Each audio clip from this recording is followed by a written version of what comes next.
היינו יד מכוונת עם...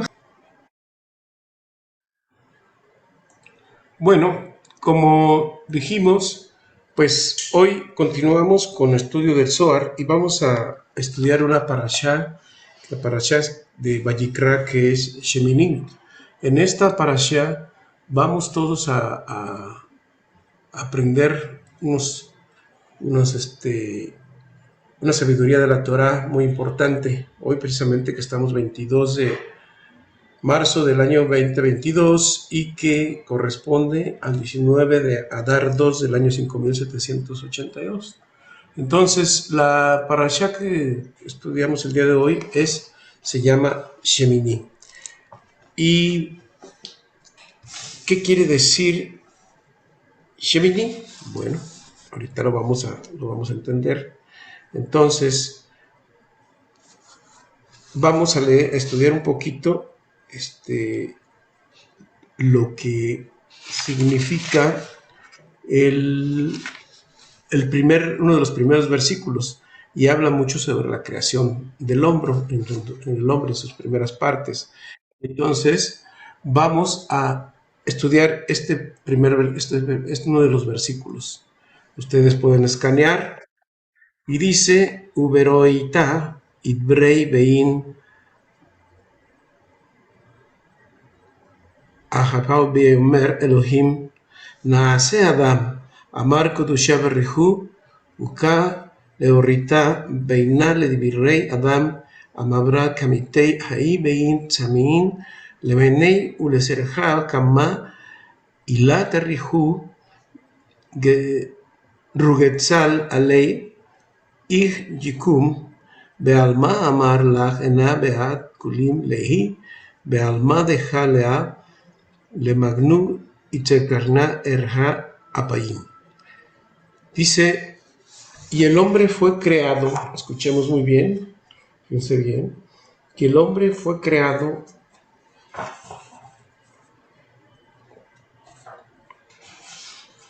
aquí tengo dos traducciones, pero son muy similares. Y el hombre fue creado por la Torá. Aquí ya nos encontramos con una de las primeras situaciones en las que dicen que el hombre no fue creado por Dios. Bueno, ahorita vamos a hablar de esto.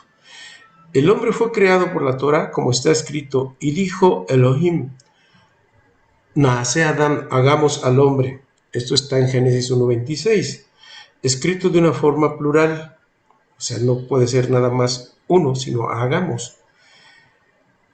El Santísimo, bendito sea Él, bendito es Él, dijo a la Torá: deseo crear al hombre. Y ella replicó: ese hombre, mujer obviamente, está destinado a pecar y a provocarte, a menos que tú seas resignado como él. ¿Cómo puede durar?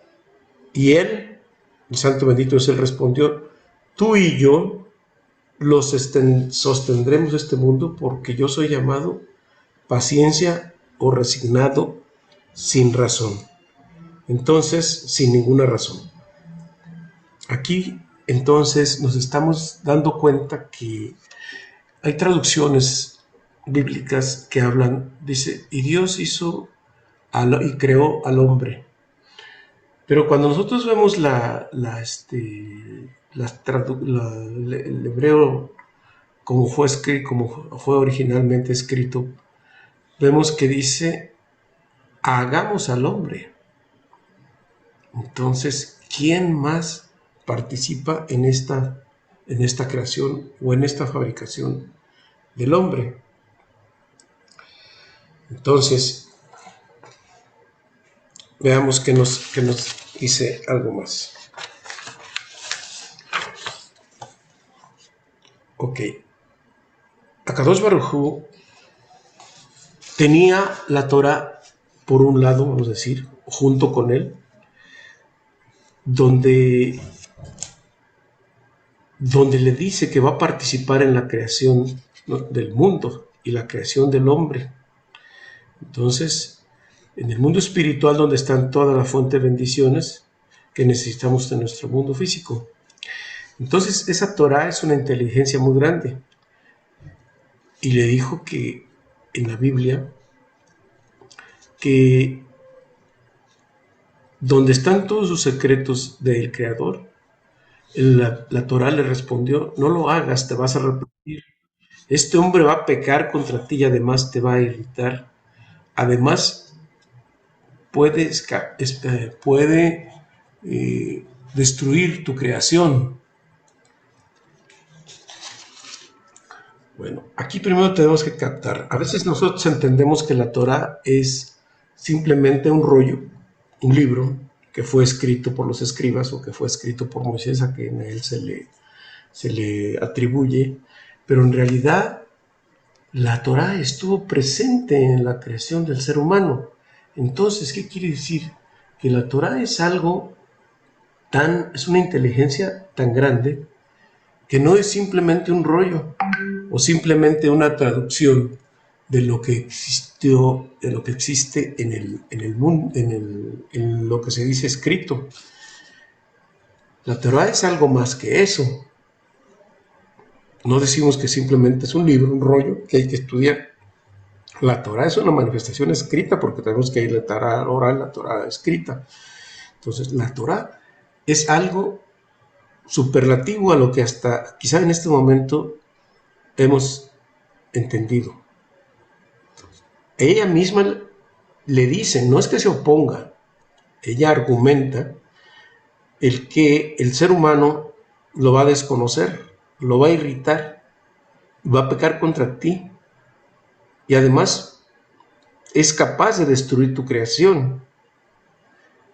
Y a Kadosh Baruj Hu le responde, entonces tú y yo lo vamos a sostener y el mundo, y vamos a hacer al hombre a nuestra imagen y semejanza. Como ven. Lo cual,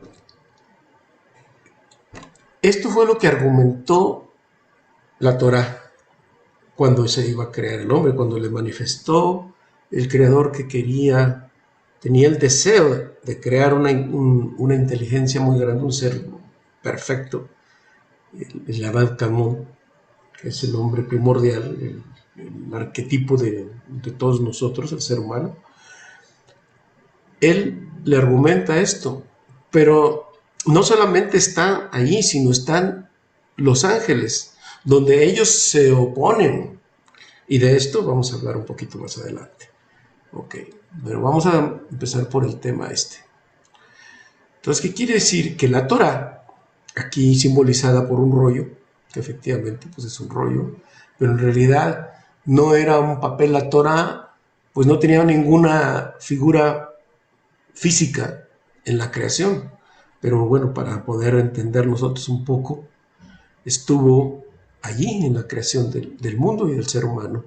Y aquí está pues, simbolizado en la obra de Miguel Ángel, en la conexión de la mano divina con la del hombre. Y dice, imagen que es, cuando le dice, lo hagamos al hombre a nuestra imagen y semejanza, Balsalmeino, Kiboteino. Imagen, según la explicación que nos hace saber el Zohar, quiere decir es hombre. Y la semejanza es mujer, es decir, macho y hembra en la parte física. Es decir, el hombre simbolizando el mundo de arriba y la mujer el mundo de abajo, sin que esto tenga que ver nada con género. Es decir, es como la tierra y el agua. El agua riega la tierra y se fertiliza, es decir, uno insemina y el otro gesta. Quiere decir que la creación de ambos fue la imagen y semejanza, tiene que ver con el mundo de arriba y el mundo de abajo. Es como el hombre insemina a la mujer y para crear y para fertilizar. Entonces, ¿quién la hace vamos a decir, quién insemina? Akadosh Baruj Hu. ¿Y quién gesta? ¿Quién creo con quien gesta y alumbra, pues es el ser humano. Es decir, las bendiciones también que nosotros recibimos son generadas en el mundo superior y aquí lo recibimos. Entonces, este es uno de los primeros conceptos que pues nos deben de dar un poco más de luz a lo que normalmente tenemos en los conceptos de que Dios hizo al hombre a su imagen y semejanza. Pues digo, hagamos, nace Adán, entonces está hablando de un plural, ¿sí? ¿Ok? Pero también le dice a Elohim, hagamos al hombre. El Elohim crea al hombre físico, mientras que el santo bendito sea él crea el alma, ¿sí? Entonces también hay una asociación, por eso hay una dualidad entre alma y cuerpo. La parte del cuerpo físico corresponde a todo lo que corresponde a Elohim, que es Ateva, la naturaleza, por eso el cuerpo es finito, mientras que el alma es eterna. Entonces todo lo que afecta al ser humano, en sus acontecimientos, en las enfermedades, en lo que no tiene, en lo que le hace falta, en las carencias, todo eso lo influencia directamente Elohim. Y Elohim también tiene que ver con los ángeles y ahorita lo vamos a ver enseguida. ¿Okay? Entonces, la Torah inicia con la letra Bet. Cuando nosotros vemos en Génesis, dices Bereshit bara Elohim et hashamayim. Entonces, la primera palabra que predice es Bereshit, que empieza con la letra Bet. De esto ya hemos hablado en varias ocasiones, pero la Bet, si ustedes la ven, empieza de derecha a izquierda. De la derecha está cerrado y de la izquierda está abierto, ¿sí? Entonces, aquí la estamos viendo. ¿Qué significa?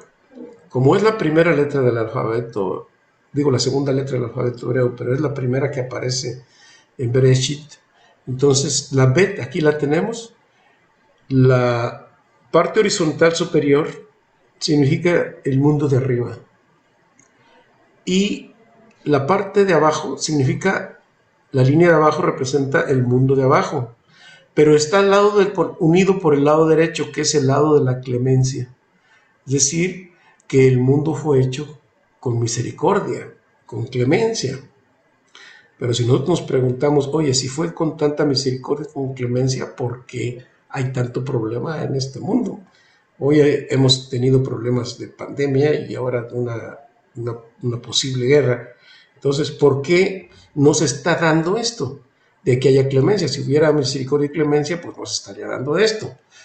La explicación viene del lado izquierdo.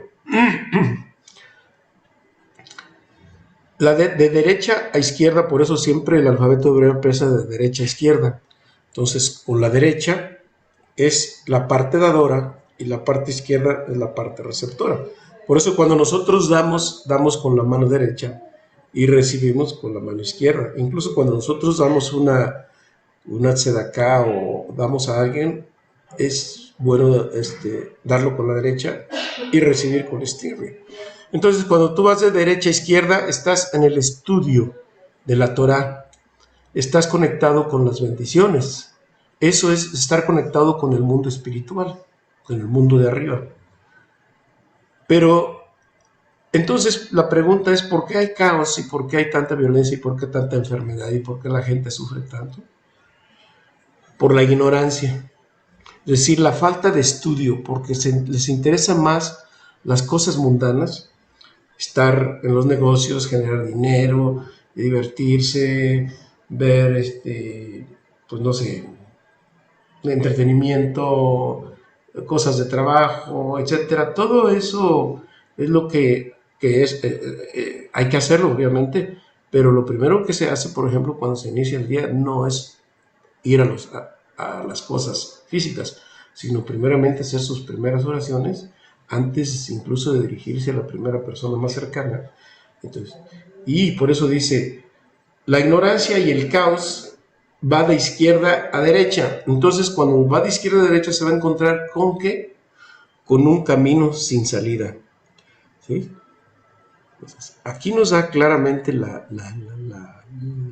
el código de que tenemos que estar continuamente estudiando y conociendo nuevas cosas para poder conectarnos con el mundo espiritual. Cuando nos damos a la flojera, nos conectamos con la ignorancia y entonces viene a nuestras vidas, ¿qué? Caos. Entonces, la Bet, ¿qué es? La Bet empieza con también la palabra Baruch o Berajá, que es bendición. Entonces, como muy poca gente se dedica al estudio, se dedican a hacer dinero, a beber, a fumar, a comer, a entretenimientos, etcétera, se conectan con un mundo de caos, ¿sí? Y bueno, se conectan al mundo de caos, pues luego dicen, mira lo que me pasa. Aquí es una de las otras enseñanzas que nos dice esta parashá de Shemini, que trae entre los muchos temas que nos conviene reflexionar. Luego, también nos dice que, fíjense que he estado leyendo algunos libritos y estaba leyendo hoy en la mañana un libro que se llama el Sefer Amidot, que es el libro de los atributos de Rabbi Nachman de Breslov, y habla acerca de la Torah, unas cosas muy bonitas. Por ejemplo, ahorita les voy a decir, obviamente los tengo en el Zohar, en el Zohar, pero habla acerca del estudio de la Torah. Y bueno, déjame ver si aquí lo tengo cerca, si no, pues bueno, se los voy a estar. Dice, las ideas originales de Torah aumentan la providencia divina en el mundo. La comprensión de los misterios de la creación está en relación directa con el desarrollo de ideas originales de la Torah. Entonces, dice, la gente tiende a sentir agradecimiento por la persona que ha revelado satisfactoriamente algún respecto al solamiento de la Torah. A la persona de fe débil le resulta difícil obtener una idea original de la Torah. Bueno, tiene muchas ideas con respecto a esto y yo creo que a diario les voy a ir pues participando acerca de este librito. Ojalá que ustedes lo puedan adquirir, ya les diré dónde lo pueden adquirir, el libro de el Sefer Amidot de Rabbi Nachman de Breslov. Bueno, luego vamos a seguir adelante. Dice, Abraham se levantó de mañana, dice Bereshit. ¿Y qué quiere decir se levantó de mañana? Cuando habla dice se levantó de mañana, quiere decir que la hora más apropiada para estudiar la Torah, la Kabbalah, es antes del alba, como ya lo hemos dicho en muchas ocasiones. Quiere decir que donde pasamos de la oscuridad a la luz. El Zohar nos dice que el que se levante a estudiar la Kabbalah o la Torah temprano, dice, ¿quién podrá atacar a esta persona? Es decir, el estudio de la Torah a madrugada, bueno, a todas horas, pero especialmente esa hora, nos da un escudo de protección del cual ya hemos estado hablando muchas veces. ¿Por qué? Porque Dios le da shalom, es decir, le da paz y va a tener una vida tranquila, sosegada y sin estrés. Nada del mundo le va a perturbar en el día. Oye, pues es un gran seguro de paz espiritual y además tener la posibilidad de tener esa protección, pues te protegen pues, exactamente contra las fuerzas del mal, enfermedades y demás cosas que nos están atacando continuamente todo el día, y a veces por cuestiones climáticas o por cantidad de personas enfermas por todos lados, y pues los virus andan volando y es muy fácil a veces pues contagiarse. Y pues díganmelo a mí que qué barbaridad, luego les platico. Ok, pero sí, en realidad pues Dios me ha conservado de no enfermarme de nada más de lo que ustedes ya saben, pero fuera de eso todo tranquilo. Ok, bueno, vamos a continuar. Dice, aquí nos habla acerca de la historia del rey David. Aquí viene un código muy importante, secreto. La historia de David es la historia de nosotros. Seguramente ustedes ya conocen la historia del rey David, pero hay algo que probablemente no lo conocen, que no está escrito precisamente en la Torah, pero dice en el Zohar que David no tenía días en este mundo. Perdón, que sí, que David no tenía en este mundo. Entonces Adán vio que en el jardín del Edén, que David era una alma hermosa y le pidió al santo bendito es él, que David bajara a la tierra. Y el creador le contesta, es que él no tiene días de vida. Le dice entonces, bueno, pues yo le voy a dar, de los 1000 años que yo tengo, le voy a dar 70 para que baje, porque es un alma tan hermosa que además va a crear los salmos, los teilim, que son códigos de protección para todos los seres humanos. Entonces, y debido a eso, pues Adán, como está registrado en el Génesis, vivió 930 años y David 70. Pero entonces eso qué significa para nosotros, que los seres humanos no estábamos pensados para vivir en este mundo físico, sino para vivir en el jardín del Edén. ¿Sí?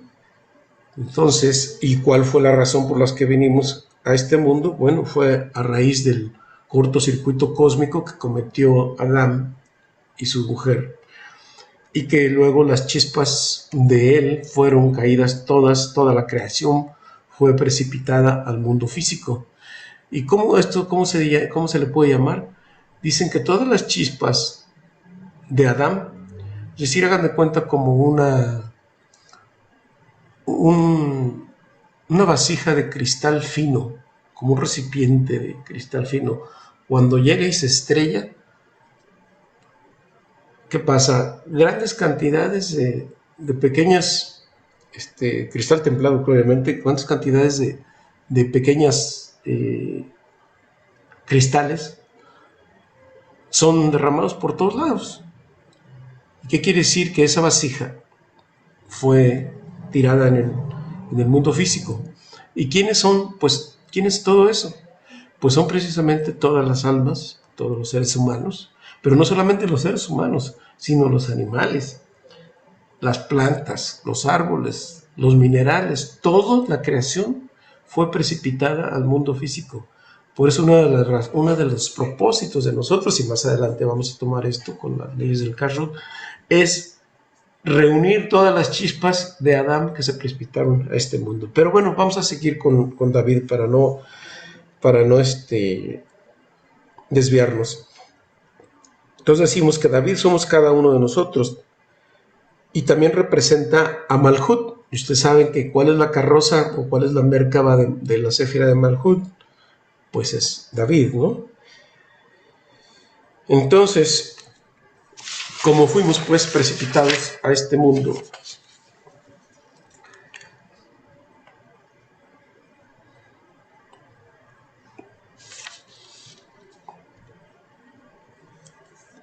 al venir David acá, entonces quiere decir que nosotros tenemos ese potencial de hacer grandes cosas y ser co-creadores con el Creador, enfundándonos en un cuerpo y quedar como seres físicos. Entonces, al rey David le pasa algo increíble. Le dice, como él se siente pues un ser tan cercano al Creador, y además pues está escrito que Dios tiene como hijo consentido a David. Entonces, pues siendo ya un rey él, habiendo pasado por tantas pruebas, queda como rey y le dice al Creador que él quiere tener tanto mérito como Abraham, como Isaac y Jacob, porque cuando se dicen oraciones o se hace una petición que dice uno, por el mérito de Abraham, por el mérito de Isaac y por el mérito de Jacob, te pido esto y esto y esto, porque a lo mejor mi mérito no me alcanza. Entonces él decía que en las oraciones, dice, yo también quiero que se incluya en él que se diga por el mérito de David. Entonces el Creador le responde, bueno, lo que pasa es que ellos han tenido grandes pruebas que tú no has podido pasar, que no has superado. Le dice, pues yo quiero que me pongas a prueba, dice nada más, a retar al Creador, para que veas que yo también tengo el mismo nivel de ellos y quiero que tú que me sometas a esta prueba. Está bien, solo porque tú lo pediste. Dice, pero consta que yo no te lo quería poner. Dice, sí, yo quiero que tú me la pruebes. ¿Y cuál va a ser mi prueba? Bueno, ya lo verás. Y él se pone a pensar y le empieza a decir, y dice, bueno, ¿y cuál va a ser mi prueba? Porque las pruebas, pues generalmente cuando tienes una prueba muy fuerte, si no la superas, pues te vas de este mundo. Y él, por tener un nivel tan elevado, jala al ángel de la muerte y le dice, ¿cuál es la prueba que yo voy a tener frente al Creador? Dice, no, yo no te puedo decir porque eso no me corresponde a mí. Dice, yo, que soy un sadik y que tengo poder sobre ti, quiero que me digas cuál va a ser esa prueba. Y él le dice, muy bien, pues tu prueba va a ser de carácter sexual. Sexual, ¿sí? Dice, bueno, yo no tengo ningún problema porque pues yo soy el rey y tengo tantas doncellas que me puedo llenar de sexo todo el tiempo y así cuando me llega la prueba pues yo no voy a caer. Bueno, eso está hablando de la historia literal. ¿Y qué sucede? Que cuando ella está lleno de sexo, aparentemente, entonces le presenta a Bathsheba, en español Betsabé, pero Bathsheba resulta que según la parte literal estaba casada. Bueno, eso es de que estaba casada, ¿no? Su casamiento, su boda no se culminó por varias cosas, entre ellas porque Urias pues era impotente y no se llegó de acuerdo a las leyes de Moshe, en la Jupá no se concluyó esta boda, pero de cualquier manera él se enamoró de Bathsheba. Y ahora bien, ¿qué significa Bathsheba? Vamos a ver. Porque si tú dices Bathsheba así nada más, pues digo, Betsabé, pues está en español y no te dice nada. Entonces tenemos que tenemos que particionar o vamos a decir qué significa la palabra Bathsheba. Bat quiere decir hija y Sheba es 7. Quiere decir que es hija del 7. ¿Pero de qué estamos hablando? Bueno, como dijimos, si vemos el árbol de la vida aquí del lado derecho, estamos viendo a Malhut, ¿sí? El Malhut se refiere a la Séfira de Malhut y David es la carroza. Entonces, si nosotros contamos la Sefirot de abajo hacia arriba, entonces la primera que está inmediata a Malhut es Yesod. Entonces tenemos 1, 2, 3, 4, 5, 6 y 7. Se refiere a las 7 Sefirot superiores. Entonces, ¿qué quiere decir? Que David se enamoró de este 7. ¿Y esto qué es? La influencia desde Shabbat, que está representado por Binah, que también representa la conexión desde la Céfira.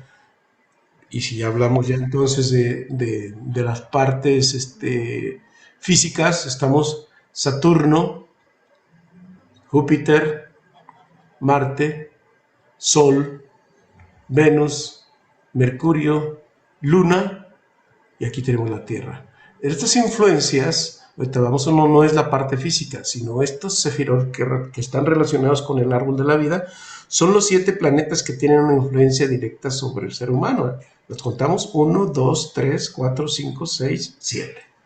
Entonces, hija del 7, que quiere decir que todas las influencias del mundo espiritual tienen una influencia directa sobre nosotros, sobre la Tierra. Quiere decir que el ser humano se enamoró del mundo superior, ¿sí? Se enamoró de... Se da cuenta que su actividad, y que la actividad sexual que está representada por Yesod, que es la luna, podría crear eventos increíbles en este mundo siempre que usara los nombres de Dios. Ustedes saben que cada Séfira hay un nombre de Dios. Recordemos rápidamente. Yesod está Shaddai. Aquí está. ¿Cuál otro? Yud-Het Vav-Het, Elohim, Yud-Het Vav-Het, Sebaot, Yud-Het Vav-Het, y luego Yud-Het Vav-Het, Elohim, El, y tenemos Yud-Het Vav-Het con la Séfira de con los nombres superiores. Cuando hace una meditación y cuando se pone uno a meditar y trabajar en ello, hay manera de poder crear eventos increíbles en este mundo, siempre que se usen obviamente estos nombres de Dios. Y junto con ellos sabemos que, porque en los salmos que creó el rey David, están incluidos todos los nombres de Dios en ellos. Vamos a decir, están ocultos, pero cuando nosotros oramos los salmos, ahí están los nombres de Dios. Entonces, cuando están todos los nombres de Dios allí, es importante saber que allí los salmos son instrumentos para nosotros poder sobrevivir y para llevar una vida más llevadera en este mundo, ¿sí? Entonces, ya ahora sí entendimos que en la historia de la Torah se esconden estos secretos que desvelan o develan el caso, la actividad sexual, de manera que se nos dice que en la Torah podemos fabricar eventos.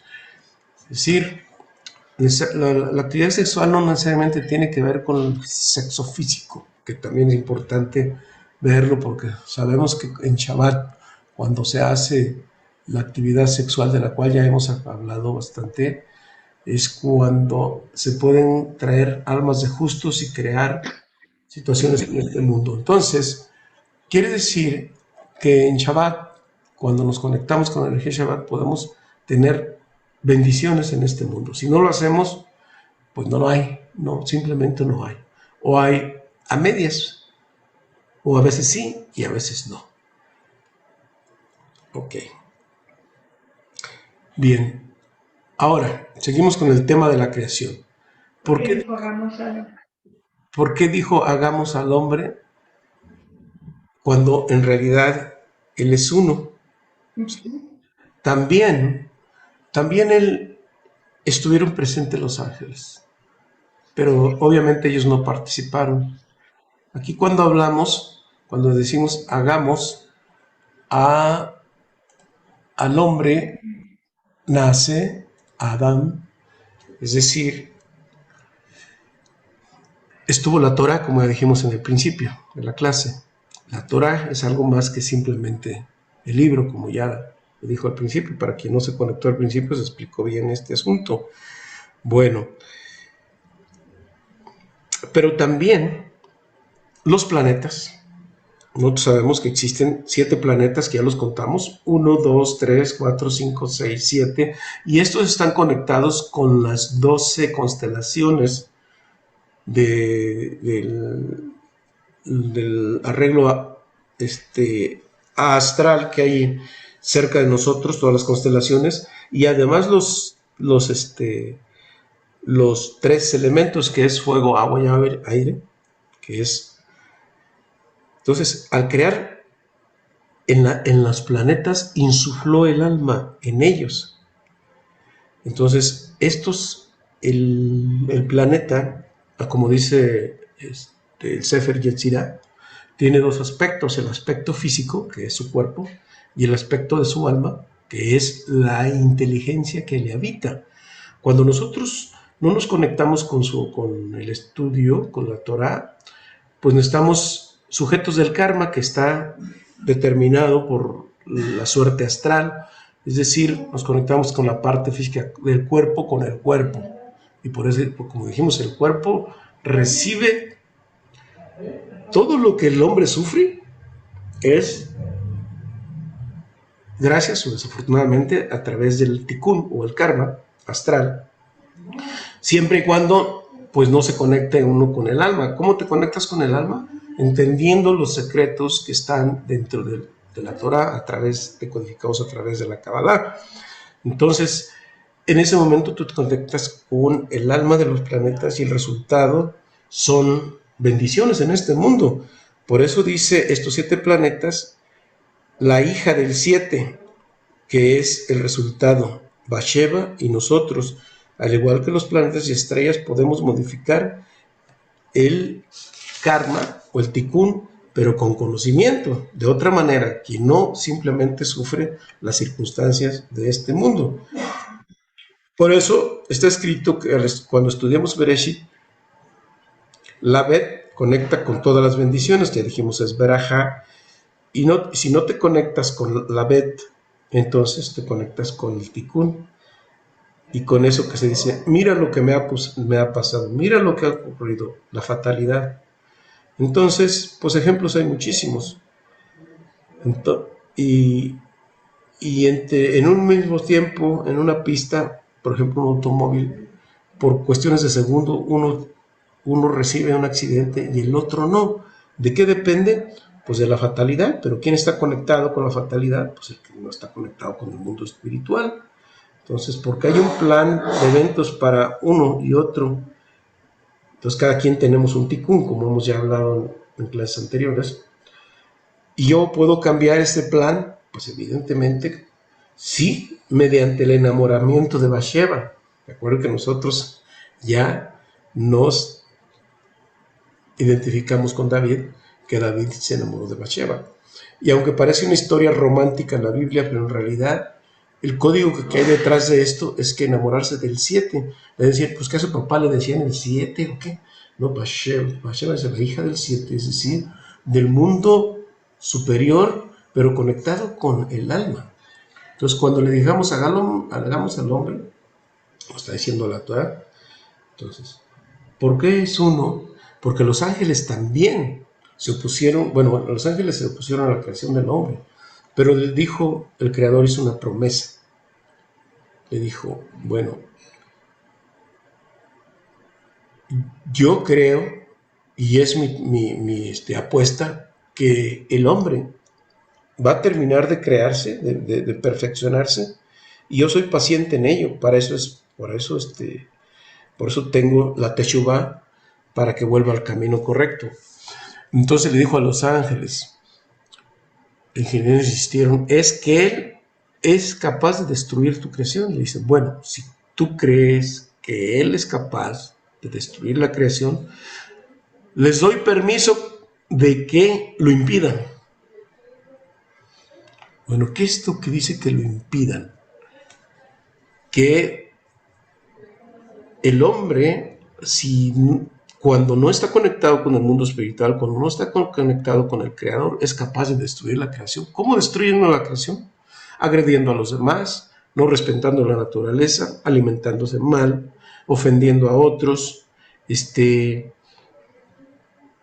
queriendo destruirse uno y entre otros, o querer salir de este mundo del planeta para agredir otros planetas, por ejemplo, como las expediciones a Marte que pudieran ser de carácter bélico, etcétera. Entonces, ¿qué es lo que pasa? Que el mundo angelical va a impedir, y por eso viene el tikkun. Hay candados, de manera que el hombre no se puede incluso destruir a sí mismo, porque ya hay un candado para evitar que exista esta destrucción. ¿Y quién lo va a encargado de ello? Pues el mundo angelical. ¿Por qué? Porque están conectados con el mundo físico, y todo lo que el hombre quiere hacer físicamente está copado, no está limitado, porque entonces el mundo angelical está pendiente de que esto no ocurra.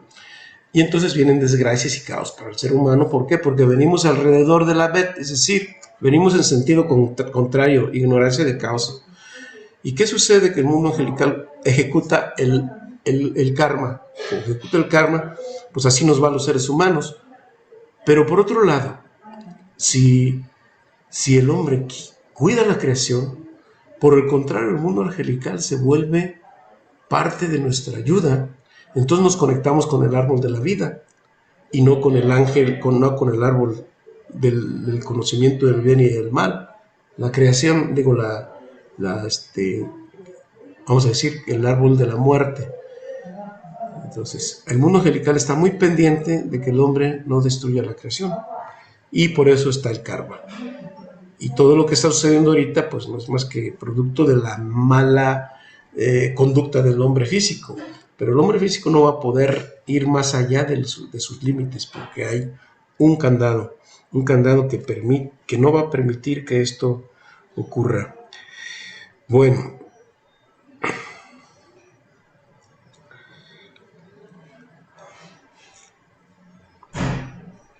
esto es en cuanto al rey David. Ahora bien, vamos a seguir con este tema de Shemini. Dice, hay actos nuestros que mueven al mundo de arriba.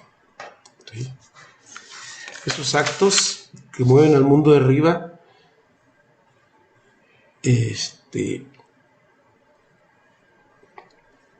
son las meditaciones, la oración y algo muy importante que es el shofar.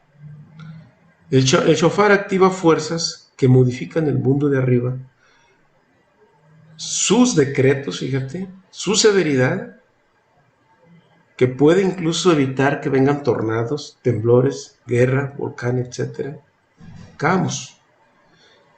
¿Por qué? Porque fíjense, toda la influencia lunares que vienen a este mundo vienen a través de 3 elementos, que es agua, aire y fuego. Estos elementos vienen también, se pueden volver a revertir, se revierten así como la voz articulada que nosotros tenemos, con el sonido del shofar, porque al tonar el shofar existe agua, que es la saliva, fuego, que es el calor del cuerpo, que alrededor de los 37 grados centígrados, y el aire que viene de los pulmones, el vaho. Así que en el árbol de la vida la energía fluye de la luna hacia abajo, y que viene recogiendo del mundo astral hacia abajo. Dijimos que estos planetas están conectados con las 12 constelaciones, y viene con el sonido, lo envía a la Tierra, pero también desde la Tierra nosotros podemos emitir por una influencia contraria para que esta energía negativa quede limitada, ¿sí? Entonces, el agua, por ejemplo, nosotros sabemos que la luna influencia las mareas y todos los líquidos, incluso los líquidos de nosotros, que tenemos un 70%, 72% de agua, pero que nosotros al sonar el shofar enviamos energías a estos 3 elementos asociados con los nombres de Dios. ¿Y qué ocurre? Que si la luna envía una energía kármica de caos y dolor, nosotros a través del shofar enviamos una energía de compasión y de bondad, y empezamos a dominar nuestro destino, y nuestra vida será más benévola. En vez de ser reactiva, la convertimos en proactiva y evitamos daños mayores al mundo, ¿sí? Y por eso en el tiempo de Rosh Hashanah, recuerden, que en tiempo de Rosh Hashanah se suena el shofar. ¿Recuerdan? Bueno, aquí tengo el shofar, nomás para acordarnos un poquito. Voy a hacer 3 sonidos breves. Uno que es tequía, shevarim y teruah. El tequía es el shevarim y luego teruah.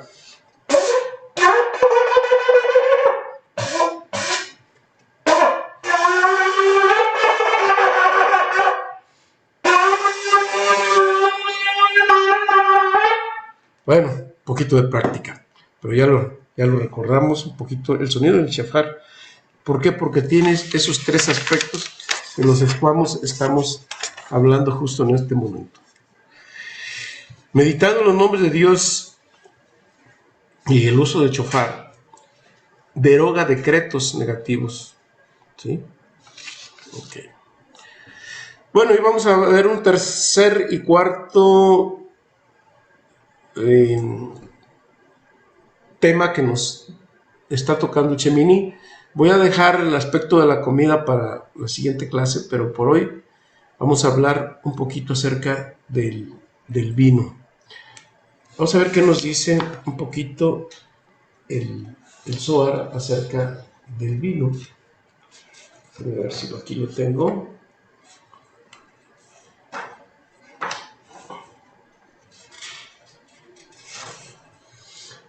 Dice, no bebas vino o licor fuerte. No beberás vino ni licor fuerte, ni tus hijos contigo. Eso está en Levítico 10:8. Rabbi Yehudá dijo que este capítulo aprendemos que Nadab y Abiú estaban bajo la influencia del vino del hecho por los sacerdotes, fueron advertidos al respecto.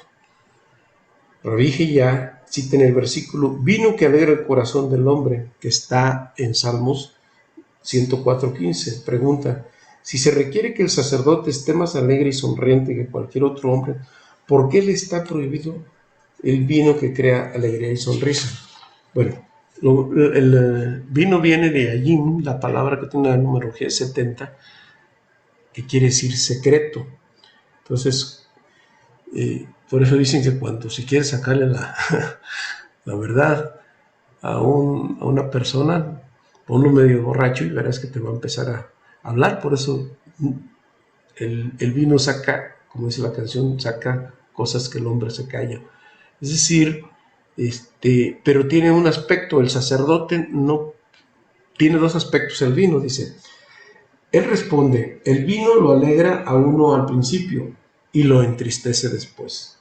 Y el sacerdote debe estar alegre todo el tiempo, más aún con el vino que viene del lado de los levitas, del lugar en el cual vino mora, a saber, de la izquierda, porque la Torá y su vino están al lado de Geburá, y el lado de los sacerdotes es el agua clara luminosa que es Gesed. Entonces el vino también tiene varios aspectos y uno de ellos, que aquí es importante decirlo, que dice que Nadab y Abiú murieron porque decía que estaban medios tomados, según nos marca el Levítico, dice, Nadab y Abiú estaban bajo la influencia del vino, de hecho, los sacerdotes fueron advertidos al respecto. Entonces, si Aarón, que era el papá de Nadab y Abiú, vio que sus hijos murieron, porque narra la Biblia que dice que ofrecieron una ofrenda que no fue grata al Creador y que razón por la cual ellos murieron. También habla de que pues ellos bebieron un vino para alegrarse y viene la parte depresiva de pasarse ahora sí que de copas, pero en realidad aquí hay un secreto que no está bien, no es muy claro dentro de la narrativa de la Biblia, pero el Zohar nos dice que la razón principal por la que Nadab y Abiú murieron fue porque no estaban casados, es decir, ellos eran solteros. Entonces su vasija no estaba completa, por ello ellos brindaron una ofrenda cuando su vasija no estaba completa.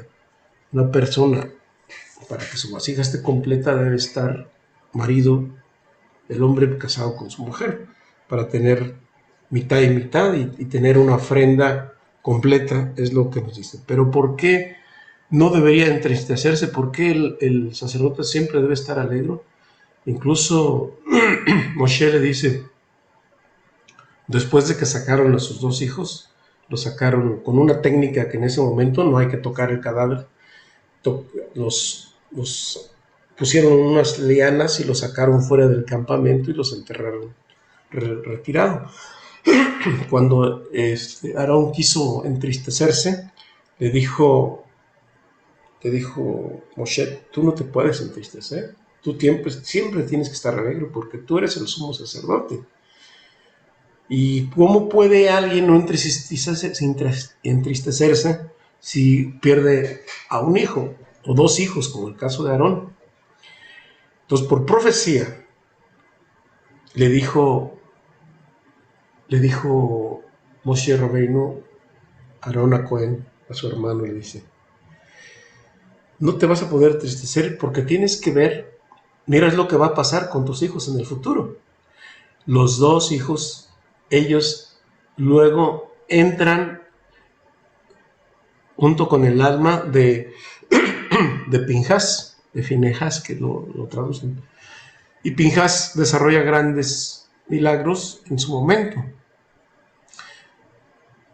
Y entonces se entiende lo que muchas veces los seres humanos no entendemos cuando perdemos un ser querido, o en este caso un hijo.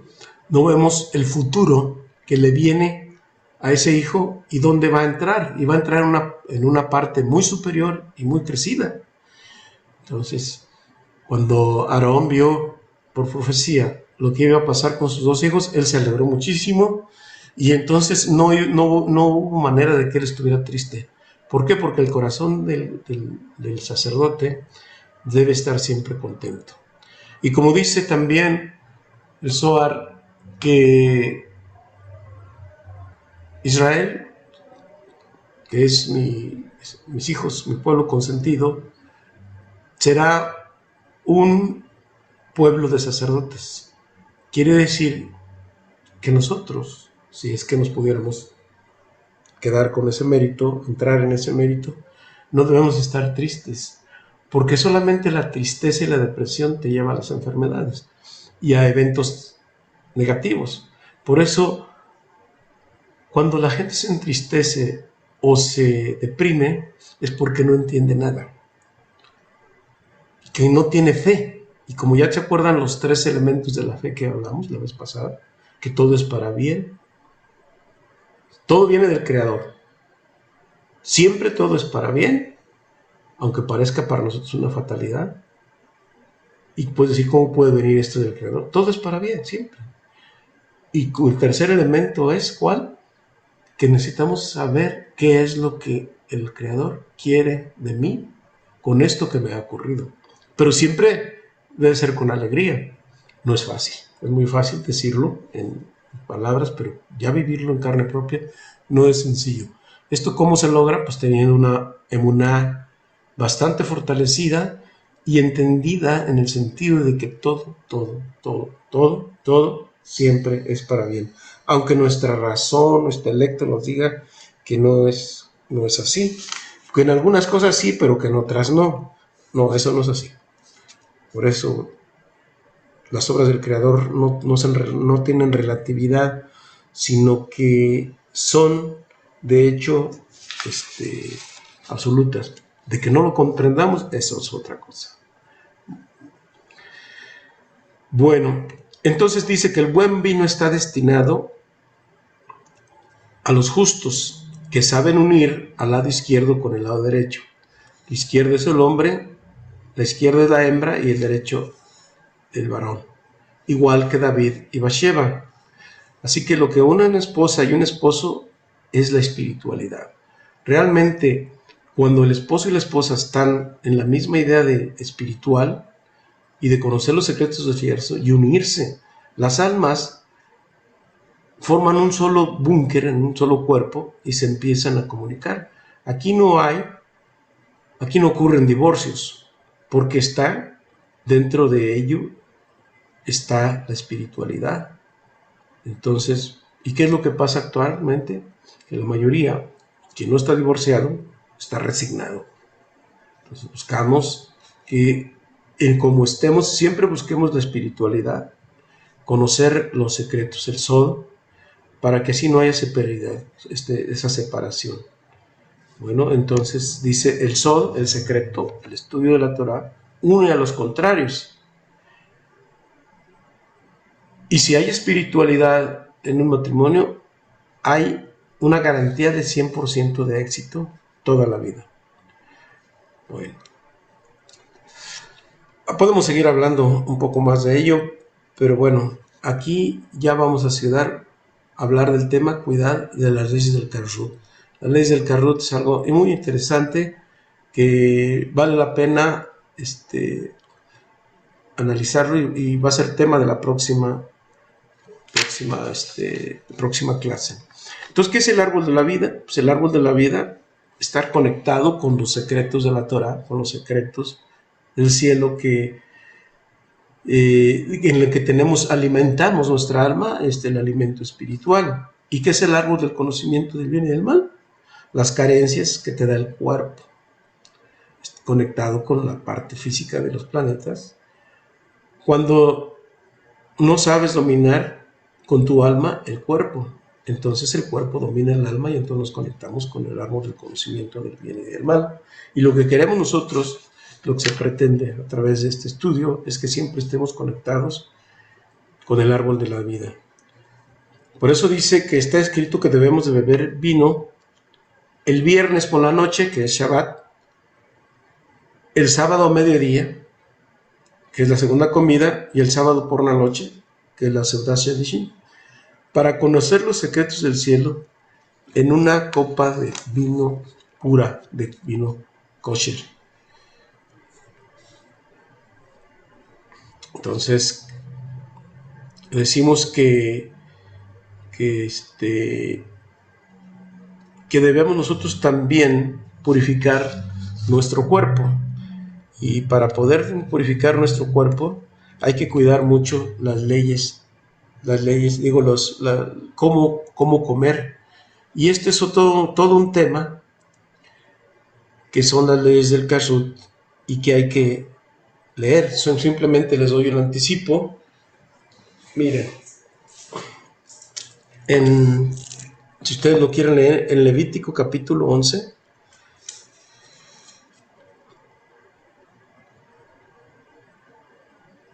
están las leyes, las indicaciones de lo que sí se debe de comer y lo que no se debe de comer, porque el cuerpo se debe purificar para poder estar conectado con el mundo espiritual. Si el cuerpo no está puro, no hay condiciones adecuadas para conectarse con el mundo espiritual.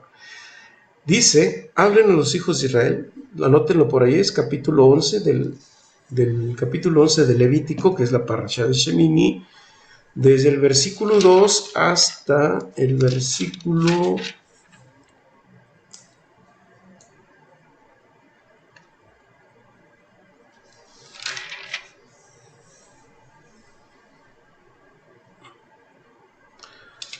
pues hasta el 32, o prácticamente, si quieren leer todo el capítulo, que no es muy largo, pero les leo un poquito.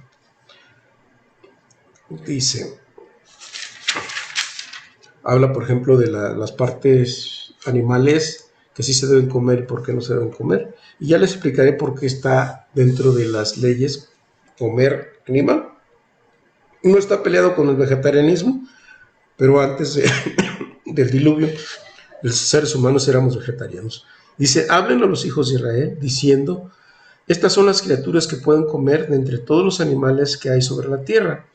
Todo lo que tenga pezuña hendida y separada totalmente de sus pezuñas, en dos pezuñas, y que rumia entre los animales, pueden comer.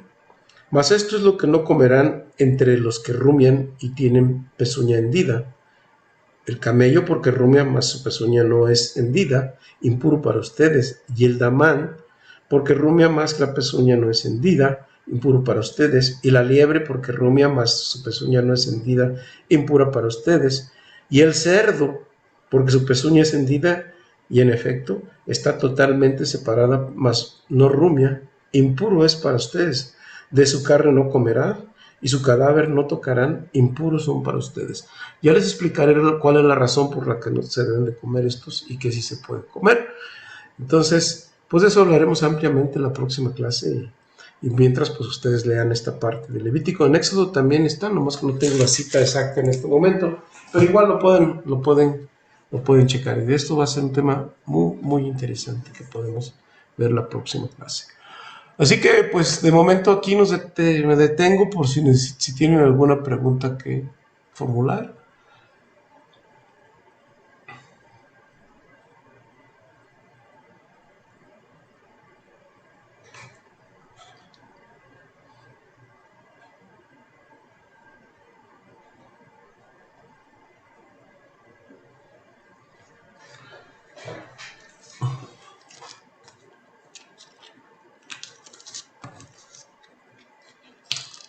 Bueno, parece que de momento no hay.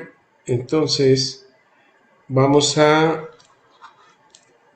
hacer la bendición para que nos veamos dentro de 8 días con otros temas bastante interesantes. Y nos dice la bendición de los Kohanim. Dice, Yevarejeja Adonai Beshmereja, te bendecirá Adonai y te protegerá.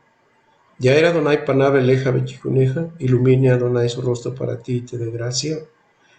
Yisa Adonai Panav Eleja Beyashem Leja Shalom, eleve Dios su rostro para ti y te ponga en ti la paz. Besamu et Shmi el Bene Israel Baani Abarejem.